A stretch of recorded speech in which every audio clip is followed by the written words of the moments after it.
For 40 long years, I've roamed these endless plains as a rancher, my only companions the whisper of wind through the sagebrush and the lowing of cattle under starlit skies. Mornings blurred into evenings, my hands calloused from mending fences and branding steers, my heart as barren as the cracked earth after a summer drought. No wife warmed my bed, no children laughed in the yard, I was a ghost in my own life, untouched by love's fleeting grace. The nearest town was a half-day's ride, its saloons filled with rowdy miners and painted ladies whose eyes skimmed over me like dust on the wind. I told myself solitude was my armor, that desire was a weakness for lesser men. But deep in the quiet hours, when the fire crackled low and shadows danced on the log walls, loneliness clawed at my chest like a coyote in the night. I'd pour a tin cup of whiskey, stare into the flames, and wonder if this was all fate had scripted for a man too plain, too stubborn to chase what he craved. Virgin at 40, the words burned like alkali on my tongue, a secret shame buried under layers of flannel and leather. Yet, in that isolation, I built an empire of sorts, acres of grazing land, a herd that swelled with each calving season, a cabin sturdy against the fiercest blizzards. Pride kept me going, but pride is a cold bedfellow. Little did I know, one thunderous evening would shatter the silence I'd woven around my soul, bringing a storm not just of rain, but of reckoning. That fateful night arrived unannounced, as tempests often do in these parts. The sky hung heavy, bruised purple and black, pregnant with fury. I'd just settled into my rocker by the hearth, the day's labors etched in the ache of my bones, when the first fat drops hammered the tin roof like rifle shots. Lightning forked across the horizon, illuminating the barn in stark white, thunder rumbling like a stampede in the distance. I lit the lantern, checked the shutters, and muttered prayers to the old gods of the range that the creek wouldn't swell and flood the lower pastures. The wind howled through the chinks in the walls, carrying the scent of wet pine and ozone. Alone as ever, I stoked the fire higher, its glow casting long shadows that twisted like specters. That's when I heard it, a frantic pounding at the door, muffled by the gale but insistent, desperate. My pulse quickened, visitors were rare, especially in such wrath from the heavens. Rifle in hand, I cracked the door against the onslaught, peering into the maelstrom. There she stood, a vision drenched and defiant, dark hair plastered to her face, a sodden dress clinging to curves that stirred something primal I'd long suppressed. Her eyes, wide with terror and plea, locked onto mine. "Please," she gasped, voice barely audible over the roar, the bridge washed out. "Let me stay, just till morning." Rain lashed her skin, turning her to silver in the lightning's flash. I hesitated, the weight of my solitude warring with chivalry, then stepped aside. She stumbled in, dripping rivers across my threshold, and in that moment, the cabin felt alive for the first time in decades. She called herself Eliza, a schoolteacher from the valley town, traveling to visit kin when the storm ambushed her wagon. Her horse had bolted in panic, leaving her stranded miles from shelter. I handed her a rough towel and my spare blanket, gesturing to the rocker opposite the fire while I hung her soaked cloak by the hearth. Steam rose as the flames licked at the damp fabric, filling the air with the earthy tang of wet wool. She shivered, teeth chattering, but her gaze held steady, appraising me with a mix of gratitude and curiosity.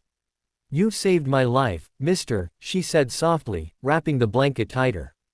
I mumbled my name, Jack, and busied myself with the coffee pot, avoiding those eyes that seemed to see through my weathered hide. We sat in awkward silence at first, the crackle of embers and patter of rain our only bridge. Then she spoke of her world, chalk-dusted classrooms, children's laughter, the petty dramas of a frontier settlement. Her voice was melody against the storm's cacophony, drawing me out like sunlight coaxes green from parched soil. I shared fragments of my days, the rhythm of seasons, the betrayal of a lame foal, the quiet satisfaction of a bountiful harvest. For hours, words flowed, unbidden confessions from lips unused to company. Laughter escaped me, rusty and genuine, when she teased my gruff manner. Virginity lingered unspoken, a shadow in my chest, but her presence thawed the ice around my heart. As the fire burned low, she leaned closer, the blanket slipping to reveal a shoulder pale as moonlight. "Jack," she whispered, "I'm glad the bridge gave way." Dawn crept in hesitant, gray light filtering through the rain-streaked window, but neither of us stirred from the hearth's warmth. The storm had relented to a drizzle, the world outside reborn in mud and mist, but inside, a different tempest brewed.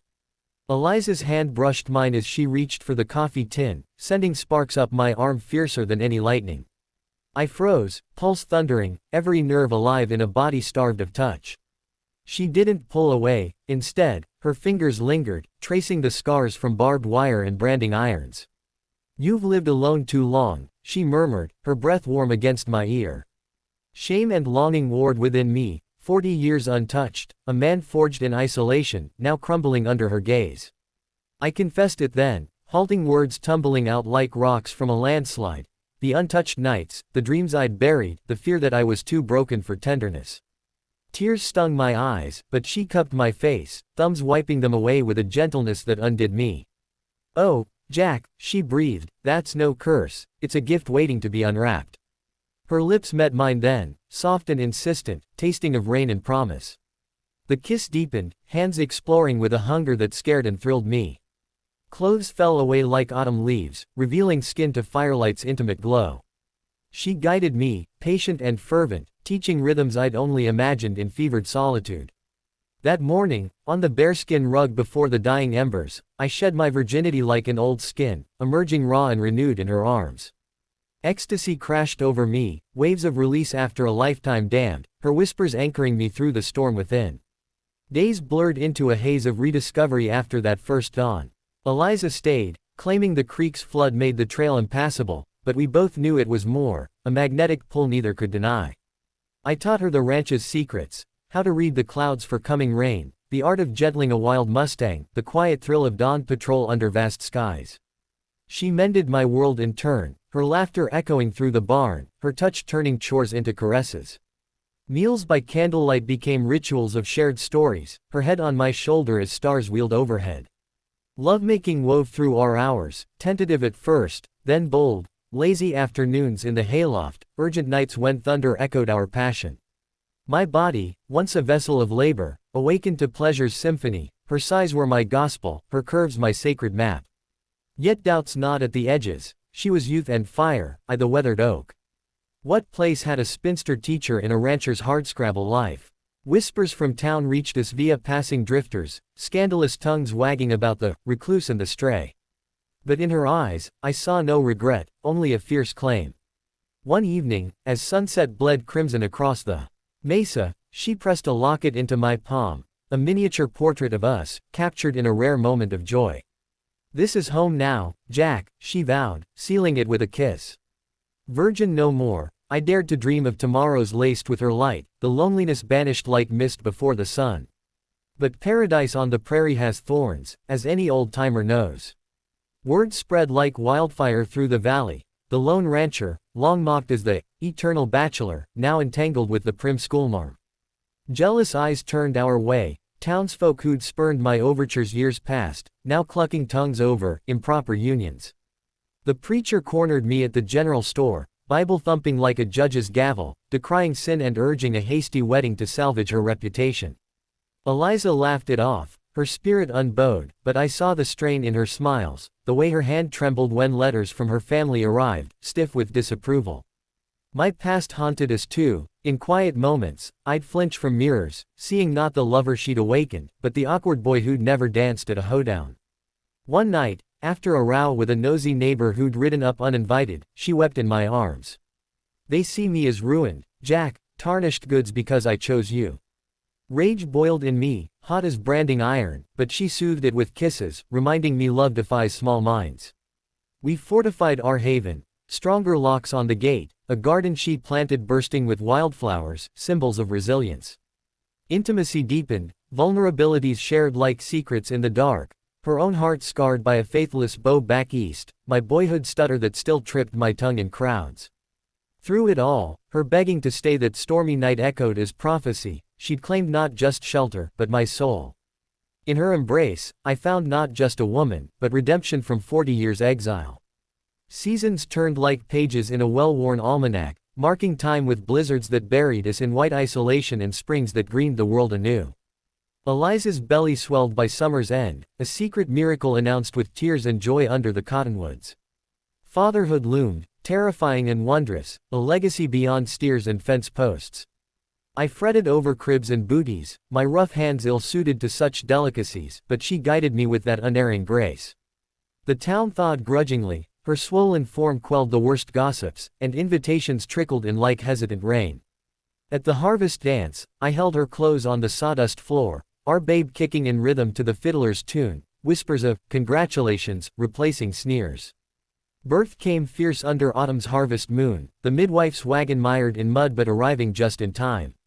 Little Sarah emerged squalling, red-faced and perfect, her cry piercing the cabin like dawn's first light. I held her trembling, awe-struck, this tiny bundle erasing decades of emptiness in one heartbeat. Eliza, exhausted but radiant, watched us with eyes shining. Our storm's gift, she murmured. Nights blurred into feedings and lullabies, my voice softening as I crooned old trail songs. The ranch thrived under our tandem hands, her tending the books, me expanding the herd. Virginity's shadow faded entirely, replaced by a tapestry of family. Sarah's first steps across the porch, Eliza's laughter mingling with birdsong. Yet, in quiet reflections, I marveled how one night's plea had birthed not just passion, but a dynasty rooted in love's defiant soil. Years wove their spell, turning saplings to sturdy oaks, our cabin to a bustling homestead alive with children's voices. Sarah grew wild and clever, chasing butterflies across the meadow, her mother's wit in a frame of my sturdy build.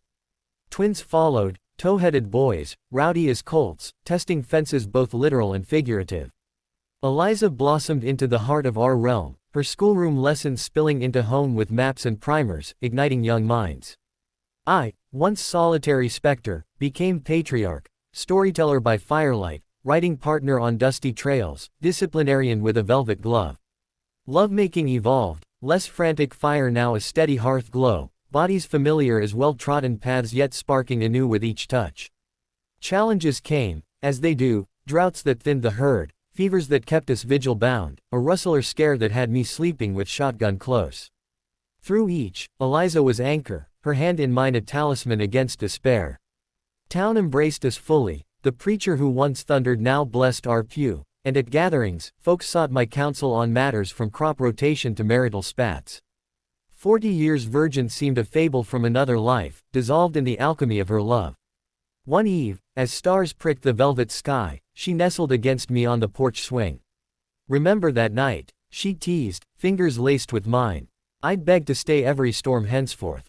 I chuckled, kissing her temple, grateful beyond words for the woman who'd turned my barren world to verdant Eden. Age crept in subtle, like frost etching window panes, gray threading my beard, lines carving canyons around my eyes, Eliza's hair silvered like moonlight on snow. The children scattered, Sarah to city colleges, dreaming of teaching like her ma, the boys to their own spreads, wives and wee ones trailing. Grandkids romped the yards now, their squeals a balm to arthritic joints. The ranch endured, passed to capable hands, but I and Eliza retreated to quieter rhythms. Dawn walks hand in hand, her sketching wildflowers while I whittled tales from wood. Passion persisted, tempered to embers that flared hot in stolen moments, whispers in the loft, slow dances in the kitchen to phantom fiddles. Regrets? Few. That virgin youth seemed a distant echo, a forge that tempered me for this profound union. We'd weathered losses too, old dog buried under the oak, kin claimed by time, but grief only deepened our weave. One crisp fall, as leaves swirled like confetti, she fell ill, a cough that lingered like an unwelcome guest. Doctors from town shook heads, prescribing rest and tonics, but her light dimmed, vitality ebbing like a receding tide. I nursed her fiercely, reading her favorite verses, brewing teas from prairie herbs, holding her through fevered nights. Don't leave me, I begged, echoing her plea from that stormy threshold decades past. She smiled weakly, fingers tracing my face. I stayed, Jack, longer than any storm. Her passing came gentle, under a sky clear as her eyes, leaving a void wider than any canyon. But in memories, she lingered eternal. Now, in twilight's hush, I rock on that same porch, pipe smoke curling like ghosts of yesteryear, the rancho legacy pulsing with life. Sarah's children clamber about, demanding tales of the lonely rancher and the storm bride, their eyes white as saucers. I spin the yarn with embellishments, thunder gods conspiring, her arrival heralded by shooting stars, watching wonder kindle in tiny faces. Eliza's locket hangs round my neck, warm against skin, a compass pointing to joys unearthed late but deep. Virgin at 40. A chapter closed with her key, unlocking volumes of love, laughter, legacy. Loneliness visits in quiet spells, but it's fleeting, chased by echoes of her voice in wind-swept grass, her touch in sun-warmed earth. I've lived fully since that night she begged shelter, not just survived, but thrived in the tempest she brought. As dusk drapes the mesa in indigo, I whisper to the stars, you stayed, my love, and oh, what a world we built. The fireflies dance approval, and in their glow, I feel her near, eternal partner in this grand, improbable saga. Here's to late bloomers, to storms that deliver salvation, to begging what the heart hungers for. My story, not of isolation ended, but of a life magnificently begun.